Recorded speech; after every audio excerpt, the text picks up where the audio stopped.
Right after the attack on Pearl Harbor, the United States entered one of the most uncertain periods in its history. While the attack itself lasted only 90 minutes, the immediate aftermath proved far more chaotic. Damaged communication systems produced conflicting reports, and military commanders struggled to understand what had just happened or what might come next. When the last Japanese aircraft left Oahu's skies around 9:45 that morning, thick smoke still covered the island and moved across the water where battleships had capsized or were burning, creating a scene of destruction that would stay with witnesses for the rest of their lives. Communication systems across the base had been damaged or destroyed, which meant reports from different bases disagreed with each other. Military commanders received pieces of information that often made no sense when placed together. They were unable to form a clear picture of what had just happened or what might come next. Something in those first hours became the foundation for every action that followed,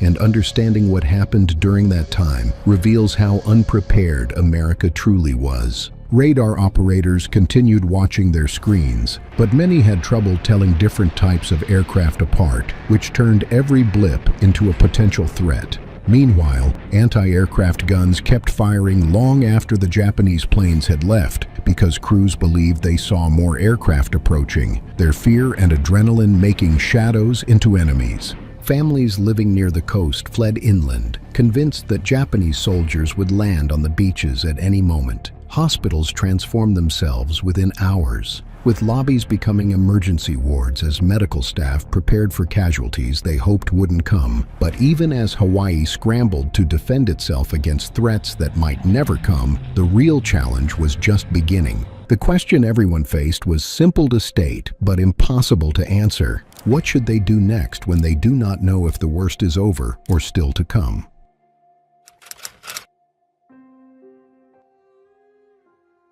The last Japanese bomber left shortly after 9 in the morning on December 7, 1941, but anti-aircraft guns continued firing until midday because crews reported seeing more aircraft that might be hostile. In his book At Dawn We Slept, historian Gordon Prang noted that radar operators at Opana Station detected multiple unidentified flights after the attack, which were actually U.S. aircraft returning, but operators could not confirm this at the time. This situation put American forces at risk of accidentally firing on their own planes, adding another layer of danger to an already chaotic morning. The confusion stemmed from the problems with Hawaii's defense systems. Many of the radar stations were brand new and still considered training equipment by the soldiers assigned to operate them. The operators had limited experience, and procedures for checking contacts had broken down completely under the pressure of actual combat. Ground observers stationed at various points around the island tried to track aircraft by sight, but huge smoke clouds rising from burning ships blocked accurate observation. What should have been a simple task became something very difficult. According to Prang,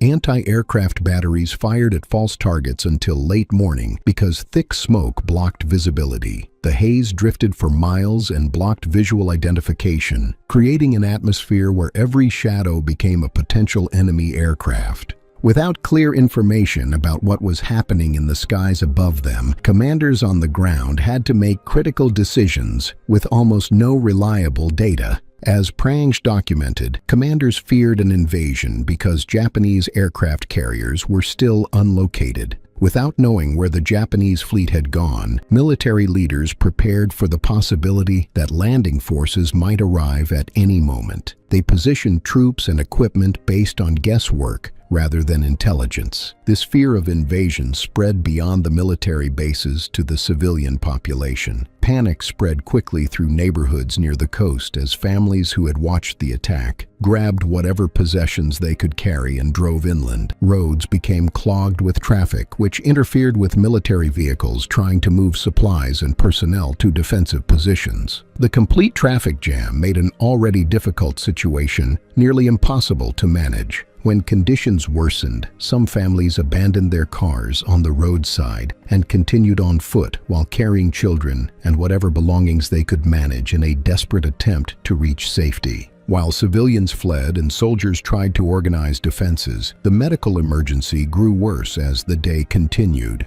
Hospitals throughout Honolulu converted lobbies and hallways into emergency treatment areas that soon ran out of basic supplies. Bandages, antiseptics, and morphine were consumed rapidly. Volunteer nurses who had rushed to help found themselves doing tasks far beyond their training because trained medical personnel were overwhelmed by the huge number of casualties. Students from local schools arrived asking what they could do. Many ended up helping transport patients or clean equipment under the guidance of exhausted doctors who were grateful for any assistance they could get. Blood supplies ran critically low within hours, prompting urgent calls for donors throughout Honolulu that brought hundreds of people to hospitals despite their own fear and uncertainty.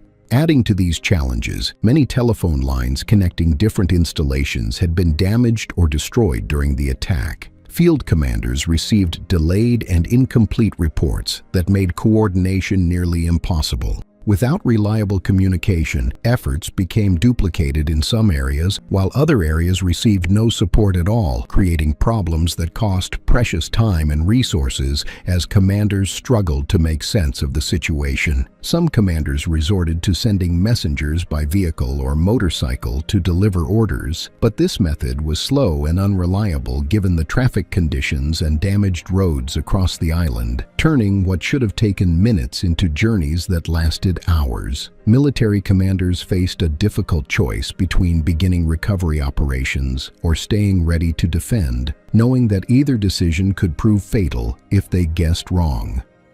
Section 2. Martial law and lockdown. As military leaders worked to restore some sense of order, the territorial government took extraordinary measures to maintain control. The territorial governor declared martial law under military authority shortly after the attack ended. Civilian courts stopped operating as military tribunals took their place to handle all legal matters. The army took control of utilities, which meant decisions about power, water, and other essential services now came from military commanders rather than civilian administrators. This shift in authority happened with remarkable speed and changed Hawaii's government structure within hours. In his book Day of Infamy, historian Walter Lord described how civilian neighborhoods were ordered to black out windows, extinguish lights, and limit outdoor movement within hours. The blackout orders that went into effect after dark changed Honolulu completely. Streets that had always been lit at night became corridors of complete darkness that felt strange and threatening to residents who had never experienced anything like it. Drivers who absolutely needed to use their vehicles at night were required to tape their headlights down to narrow slits that provided barely enough light to see the road. Many people simply stayed home after sunset because moving around in the darkness felt too dangerous and the risk of accidents seemed too high. The blackout was only one part of the new security measures sweeping across the island. Lord also noted that Honolulu police and army units set up roadblocks around key infrastructure to prevent potential sabotage and control movement across the island. Radio stations faced strict new rules about when they could broadcast and at what signal strength. Military authorities worried that Japanese forces could use radio signals for navigation, so stations were ordered to reduce their power or shut down entirely during certain hours. This left people trying to get information about what was happening with no reliable source of news, increasing the sense of isolation and fear that already gripped the island. Without accurate information, rumors spread quickly in the vacuum, with some claiming that Japanese forces had already landed on other Hawaiian islands, while others suggested that the entire Pacific Fleet had been destroyed, each story growing more dramatic with each retelling as fear-fueled imagination. The effect on morale was clear. Lord recorded that people standing in food lines described long silences broken only by sirens, showing how the shock of the attack had built an atmosphere of fear and uncertainty that affected every aspect of daily life. Yet even as civilians struggled with fear and confusion, military operations continued around the clock. Despite the chaos, patrol aircraft from Kaneohe Naval Air Station attempted searches to locate the Japanese fleet. Fuel limits restricted how far they could fly and how long they could remain airborne. In his book, The Battle of Midway, naval historian Craig Simons documented that U.S. Navy PBY patrol planes attempted wide search arcs despite damaged fuel lines and limited fuel. Pilots took off knowing they might not find anything and that they would be vulnerable if they encountered enemy aircraft. They went anyway because finding the Japanese carriers was considered essential to preventing another attack. On the ground, emergency construction teams worked through the afternoon clearing runways that had been damaged by bomb craters. They used whatever equipment they could find to fill holes and remove debris so that aircraft could take off and land safely. Navy salvage teams began initial checks of sunken ships, even though some vessels were still burning and the water was covered with leaking fuel oil that created a constant fire hazard. At sea, the search for threats continued with equal intensity. Simons noted that destroyers began high-speed sweeps outside Pearl Harbor to locate submarines, many of which were false contacts. This reflected the heightened state of alert that had everyone seeing threats, whether they existed or not. He further observed that aircraft from surviving runways were armed and launched in emergency intercept patterns, even without confirmed targets, showing how commanders prepared for threats based more on fear than intelligence. As Hawaii worked through those first chaotic hours, the mainland was just beginning to understand what had occurred. Section 3. American Defense Mobilization.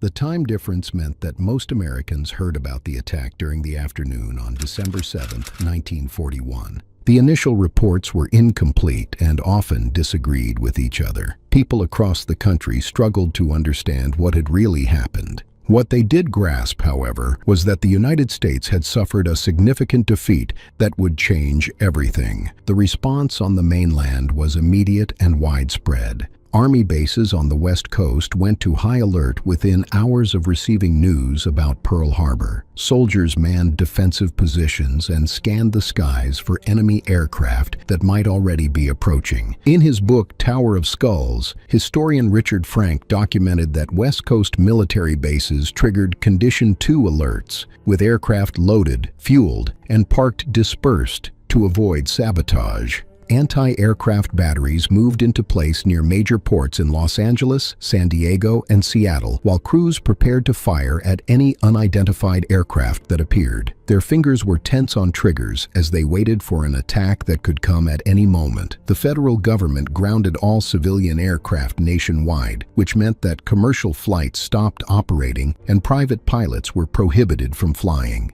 Hollywood studios voluntarily dimmed or shut off their nighttime marquee lights to reduce visibility from the air. The sudden crisis overwhelmed communication systems across the country. The Associated Press received over 800 incoming queries per hour, far above normal levels. Newspapers and radio stations sought information about what had happened. Frank noted that phone lines connecting California and Hawaii were so overloaded that military telegrams had priority over civilian calls. Telephone operators reported that lines to Hawaii were jammed solid for much of December 7th and 8th, 1941. Many people were trying to call, but most connections could not go through. Families with relatives in Hawaii were unable to determine whether their loved ones were safe. This increased the anxiety and fear that gripped the nation. The United States simply did not yet know if more attacks were coming. This uncertainty drove military preparations across the country. Military commands throughout the nation attempted to check their readiness for more attacks, while also trying to gather information about what had happened at Pearl Harbor.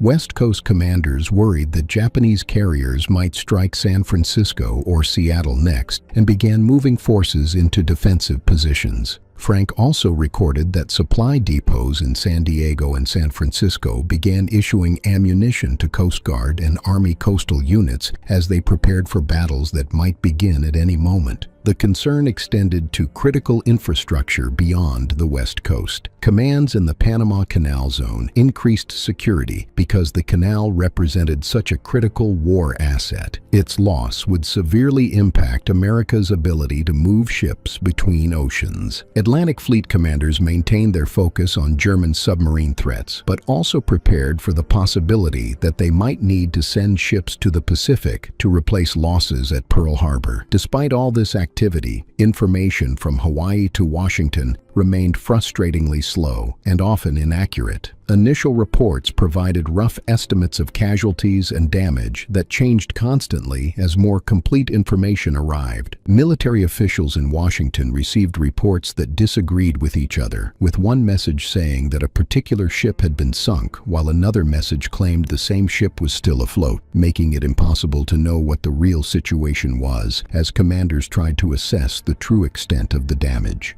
Beyond the military response, civilian authorities faced their own challenges trying to maintain order. Local police departments in major cities increased patrols and prepared to enforce blackout rules that might be ordered at any time.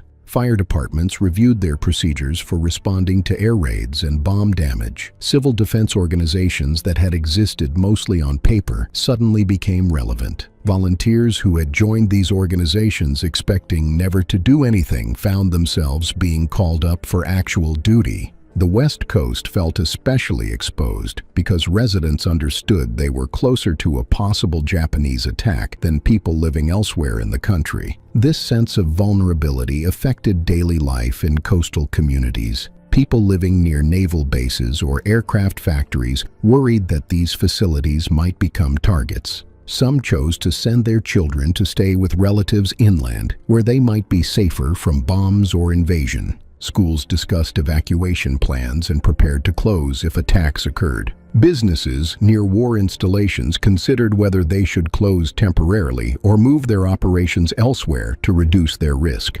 Over the following weeks, the psychological impact of feeling exposed to attack built pressures that would eventually lead to controversial policies affecting thousands of innocent people whose only crime was their ancestry. Section 4. Washington's Emergency Response.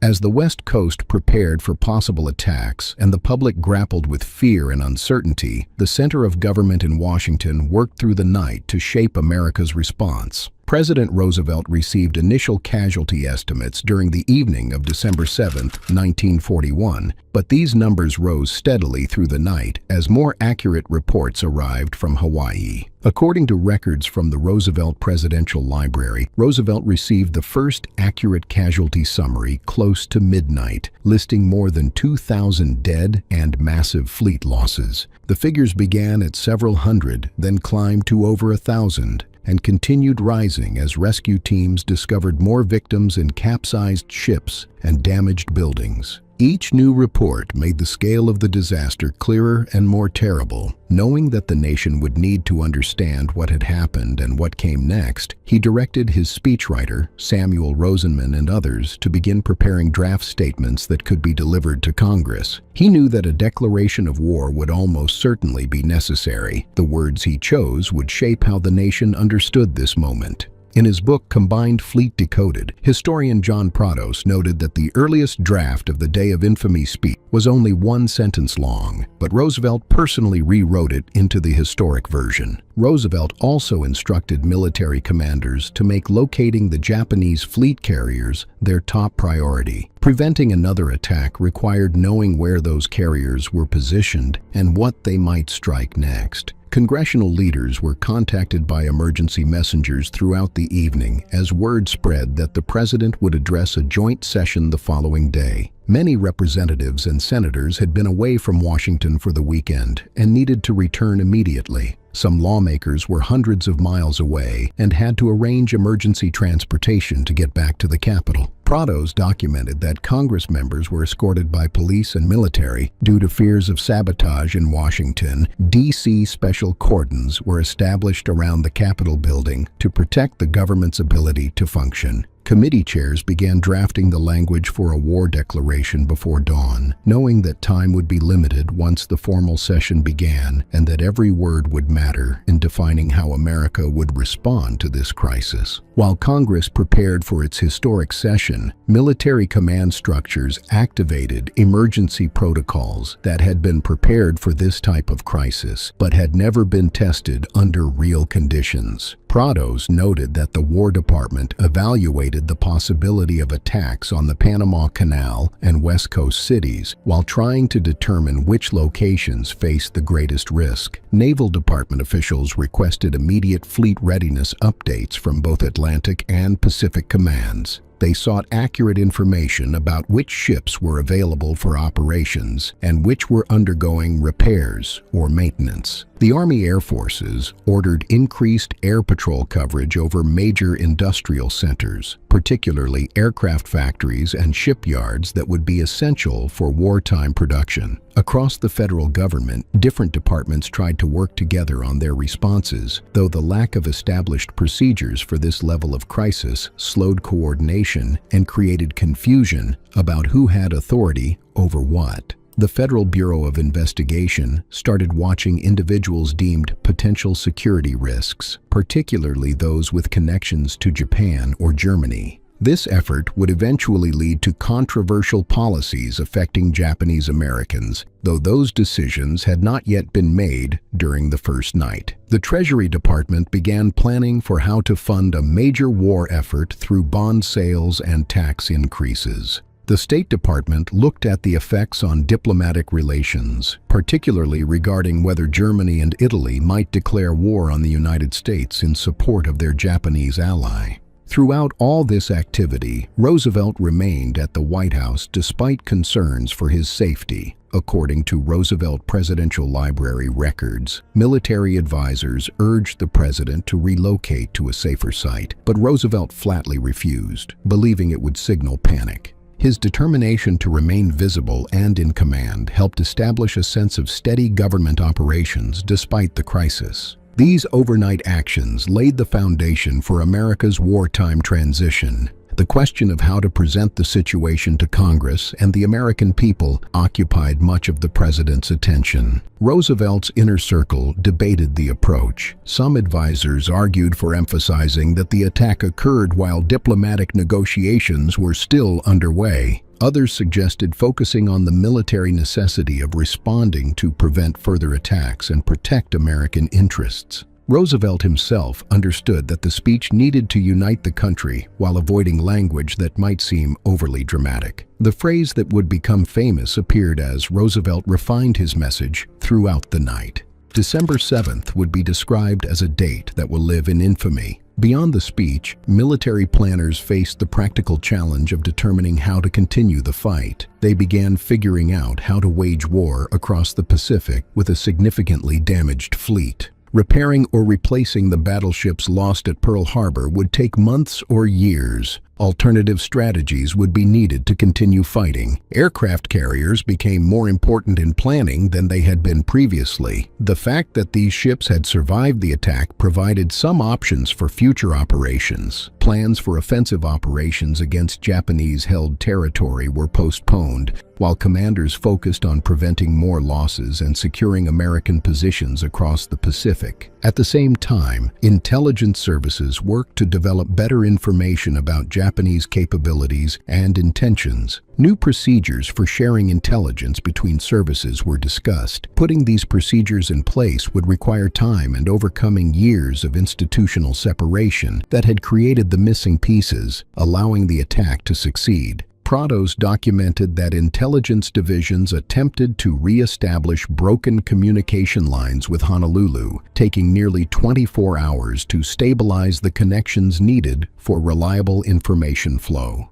Analysts worked through the night trying to determine where the Japanese carriers might strike next. They used whatever incomplete information they could gather. Officials began to recognize that the organizational structure for gathering and analyzing information had serious problems that needed immediate attention. Alongside military planning, domestic security concerns competed for attention. Federal officials worried about potential sabotage attempts against critical infrastructure such as bridges, power plants, and communication facilities. Guards were posted at locations considered vulnerable. Military personnel helped local police forces in protecting important installations against threats both real and imagined. As dawn approached on December 8th, government officials had not slept, but had accomplished significant work.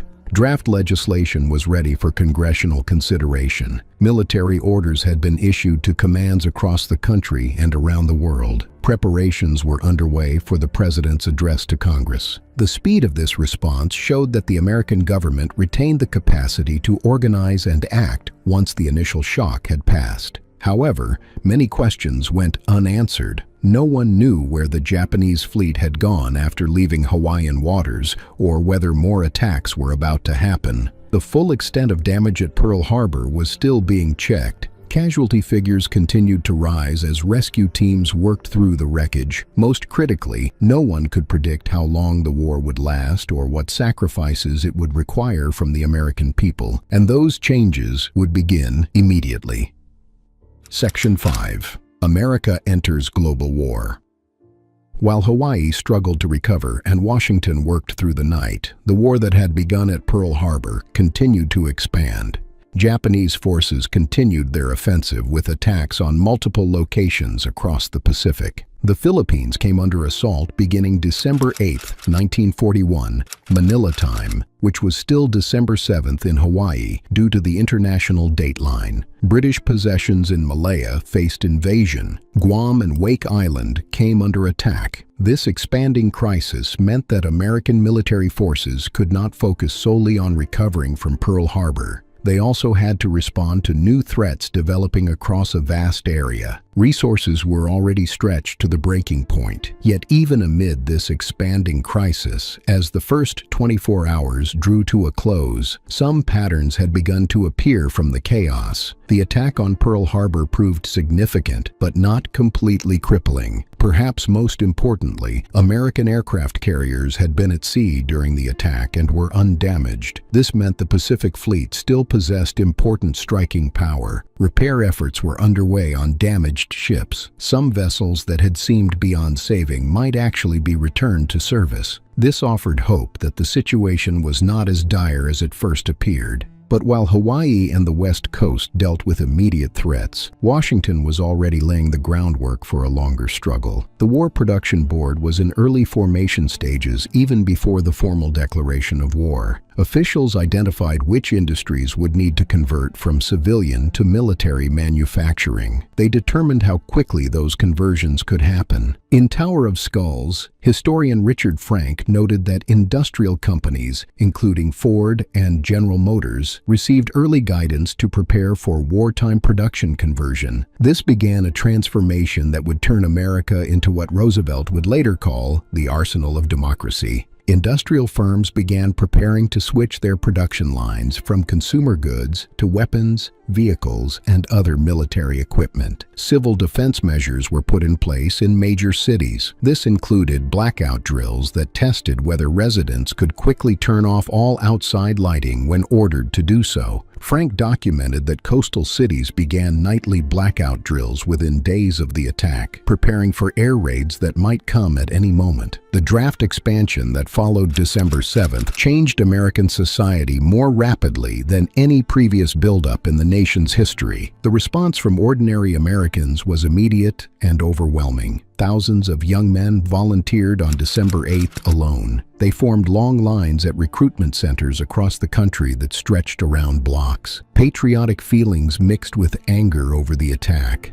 Lines formed outside recruitment offices before they opened. Many centers stayed open late into the night to handle the volume of applicants who wanted to serve their country. Frank recorded that the U.S. Army added 100,000 new recruits within the first week after the attack due to volunteer surges. Draft boards extended their operating hours. They began calling up men who had previously received deferments. Recruitment posters began circulating nationally within days. They used imagery and language designed to appeal to patriotic sentiment and the desire to respond to the attack on Pearl Harbor. The scale of this buildup was the first of its kind in American history, making it clear that millions of Americans would serve in uniform before the war ended, and that the nation's entire way of life would be transformed by the mobilization. As recruitment surged, defensive preparations intensified along the vulnerable West Coast. Security measures grew stronger as military commanders tried to prepare for possible attacks on the mainland. Naval patrols increased along shipping lanes used by merchant vessels. Destroyers and patrol craft escorted convoys and searched for submarines. Air raid wardens were appointed across California and Oregon. These volunteers received basic training in how to enforce blackout rules and assist during emergencies. Commercial radio stations tested emergency broadcast protocols that would be used if attacks occurred. Newspapers published instructions telling civilians what to do if they heard air raid sirens or saw enemy aircraft. The scale of Japan's offensive soon became clear, revealing that Pearl Harbor was only one piece of a larger plan. In A World at Arms, historian Gerhard Weinberg observed that Japan attacked the Philippines, Guam, Hong Kong, and Malaya within 24 hours, proving Pearl Harbor was part of a coordinated campaign. This planned offensive meant that Allied forces faced threats across a huge geographic area stretching from the Central Pacific to Southeast Asia. Britain and Commonwealth allies immediately aligned themselves with the United States. They formed a formal alliance that would shape military strategy throughout the war. Germany and Italy declared war on the United States on December 11, 1941, 4 days after Pearl Harbor, and this decision brought a two-front war that would test America's capacity like never before. Weinberg noted that Germany and Italy declared war on the U.S. on December 11, 1941, linking the Pacific conflict to the European War. This forced American military leaders to decide how to divide forces between the Pacific and European theaters. They had to balance the need to respond to Japan with the obligation to support Britain against Germany. This war question would dominate planning for months as resources were divided up and priorities established. The decision to focus on defeating Germany first appeared from these early discussions. Defensive operations would continue in the Pacific. This decision shaped the course of the war. However, historians note that this strategy was argued about and debated throughout the conflict. The transformation extended beyond military planning to fundamentally reshape American society. The impacts of Pearl Harbor extended far beyond the immediate military consequences and reshaped the nation in ways that would persist for generations, with American isolationism ending with the attack and the political coalition that had opposed involvement in foreign wars collapsing almost overnight as public opinion shifted dramatically in favor of military action. Weinberg emphasized that these events marked the official end of U.S. isolationism and the beginning of a fully global military commitment. Public opinion shifted in favor of military action. Polls showed support for war that would have been unlikely just days earlier. This shift allowed the government to gather resources and put in place policies that would have faced significant opposition before the attack. It built a national agreement around winning the war that went beyond partisan divisions. The physical transformation of American power proceeded with remarkable speed. The rebuilding of the American military proceeded at a pace that surprised many observers, with new ships constructed in months rather than years, as shipyards operated around the clock with multiple shifts of workers who understood that their work could mean the difference between victory and defeat. Aircraft production increased as factories converted to wartime manufacturing and new facilities were built across the country. Army divisions that existed only on paper in December 1941 were equipped and trained by mid-1942, standing ready for deployment to combat zones where they would prove that American industrial power could be transformed into military might faster than anyone had thought possible. This expansion turned the United States from a relatively small military power into a major force in both the Pacific and Atlantic theaters. Emergency planning and military readiness strategies evolved from lessons learned at Pearl Harbor, and these changes built systems that remain in place today. The organizational failures that had contributed to the disaster led to significant reforms. The importance of intelligence sharing between services led to reforms that eventually brought together intelligence organizations into more combined groups. though these changes took years to fully put in place as different agencies worked to overcome decades of institutional separation. Radar technology became standard equipment across all military branches. Operators received more extensive training in reading contacts and distinguishing between friendly and hostile aircraft. Civil defense systems that had been neglected during peacetime were rebuilt and expanded, with procedures for responding to attacks on American territory developed and regularly practiced in communities across the nation. Perhaps most significantly, the attack on Pearl Harbor marked the beginning of America's permanent engagement with global affairs. The country that had tried to avoid foreign entanglements in the 1930s would emerge from the war with military bases and commitments around the world as the shift from isolationism to global engagement happened quickly, and Pearl Harbor served as the spark that opened this change and made it acceptable to many Americans who had previously opposed any involvement in foreign conflicts. For those who lived through December 7th and the days that followed, the memory stayed vivid for the rest of their lives, with the shock, the confusion, the fear, and the determination to respond all merging into a defining moment that shaped how an entire generation understood their country and their place in history. In the end, the hours immediately after the attack tested America in ways that revealed both organizational weaknesses and the capacity to respond. The decisions during that brief period set the nation on a course that would determine the outcome of the war and shape the world for decades to come. Section 6. Intelligence Failures and Vulnerabilities. The story that unfolded next would test whether America's rapid buildup could match the scale of the challenge it faced. But understanding what happened after Pearl Harbor requires understanding why America had been so vulnerable in the first place. And the answer to that question would reveal failures that went back years. The roots of America's vulnerability lay in decisions made long before December 7, 1941. The United States had spent years trying to avoid involvement in the wars spreading across Europe and Asia. Groups that wanted America to stay isolated, such as America First, grew increasingly powerful during the late 1930s. They argued that American resources should be used at home rather than abroad. This political pressure shaped military policy throughout the decade. Congress was hesitant to expand the military quickly, despite warnings from some officers and officials that war might be coming. The Great Depression had strained the nation's finances. Many representatives believed that spending money on programs at home should take priority over military expansion.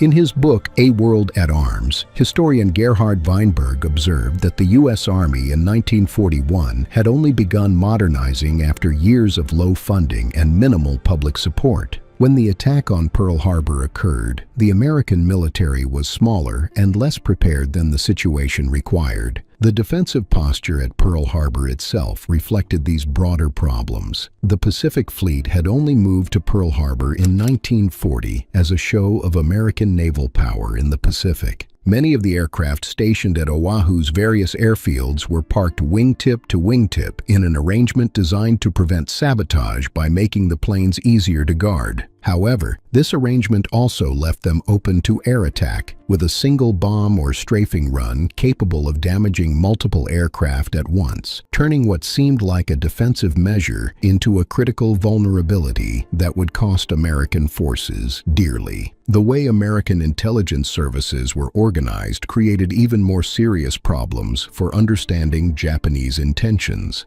Intelligence gathering in 1941 was split among the Army, the Navy, and the State Department. These organizations did not share information well. Each service collected its own intelligence and looked at it separately. This meant that pieces of information that might have revealed Japanese intentions stayed scattered across different agencies, with no one able to put them together into a clear warning that could have alerted commanders to the approaching danger. In her book, Pearl Harbor, Warning and Decision, historian Roberta Wohlstetter explained that U.S. intelligence was overwhelmed by noise, with thousands of intercepted messages with no context. She further noted that important Japanese signals were lost among routine diplomatic and military traffic. According to Wohlstetter, Army and Navy intelligence did not share raw data consistently, causing gaps in assessment. This organizational structure allowed Japanese preparations to proceed without being detected by the very systems designed to prevent exactly this kind of surprise attack. Even the technology meant to provide early warning had limitations. Radar coverage around Oahu consisted of only 6 mobile stations. All of them were operated by soldiers who had received limited training. When radar operators detected the incoming Japanese aircraft on the morning of December 7, 1941, they reported the contact. They were told not to worry about it because American bombers were expected to arrive from the mainland that morning. These organizational weaknesses and defensive mistakes created the conditions for Japan's attack, but the decision to launch that attack came from a different set of pressures entirely. Japan faced its own set of constraints that pushed it toward war. Japan's choice to strike Pearl Harbor was based on economic and military calculations that Japanese leaders believed offered no alternative, with the country depending heavily on imported oil and the majority of its supply coming from the United States before trade restrictions were put in place. When the American government cut off oil exports to Japan in response to Japanese expansion in China and Southeast Asia, Japanese military leaders faced a critical shortage that threatened their entire war effort. Japanese planners believed that attacking Pearl Harbor would damage the American Pacific Fleet and provide time to secure oil supplies in Southeast Asia from British and Dutch colonies before the United States could recover and strike back. The attack on Hawaii was only one part of a broader offensive. To support this strategy, Japan launched attacks at the same time on Malaya, the Philippines, Guam, and Hong Kong. Weinberg noted that Japan had already planned multiple simultaneous attacks across the Pacific, meaning U.S. defenses were thinly spread. Japanese military leaders imposed radio silence on their fleet to prevent Allied intelligence from detecting their movements, a safety step that proved successful as American forces had no warning of the approaching strike force that would change the course of history. The global situation in 1941 made Japan's calculations more complex and America's defensive challenges even greater. International conditions added layers of complexity to an already difficult situation, with Germany controlling most of Western Europe while Britain fought for survival, the Soviet Union having recently been invaded by Germany, and China having been at war with Japan since 1937. Weinberg emphasized that the global situation, with Germany in the West and Japan in the East, left the U.S. strategically pressured on 2 fronts, making it nearly impossible to prepare well for threats from multiple directions. Key decision-makers in Washington faced difficult choices with incomplete information. The political constraints shaped how leaders could prepare for war. President Roosevelt understood that war was likely, but also knew that public opinion was strongly against involvement in foreign conflicts, which meant he needed to balance the need to prepare for war with the political reality that moving too aggressively might cost him support in Congress and among voters.